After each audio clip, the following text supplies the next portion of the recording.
Sakykit, treneri, turėtų tikrai daug įtemptų akimirkų. Ar neatsibodo jau krepšinis ir kalbėti apie krepšinį?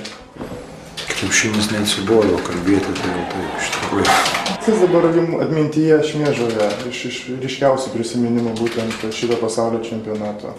Kas, ar dar kažkoks vaizdas, ar kažkoks momentas? Atvirai pasakyti, dabar galvoju chaosas toksai, galvoju, kada pailsėti greičiau.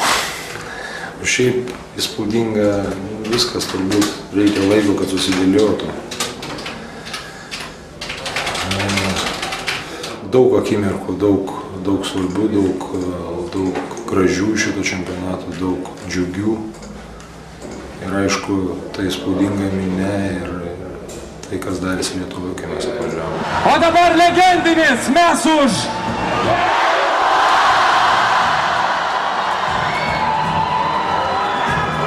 Visi kartu, visi kartu.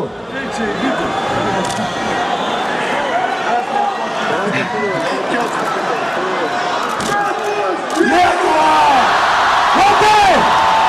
Koks buvo Kęstutis Kemzūra kaip treneris prieš čempionatą ir dabar kaip grįžo?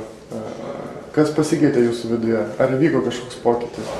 Na, viduje galbūt jisai daugiau gavo pasitikėjimą, bet šiaip jisai pasiliko toks pat, kas pasikeitė, tai aplinkos požiūris į Kęstutį Kemzūrą.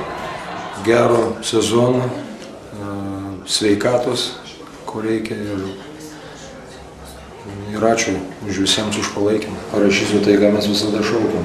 Neliek savo kraujo dėl aukso, nes būsi legenda, kol nepraradom vilties, net jeigu ir vėl.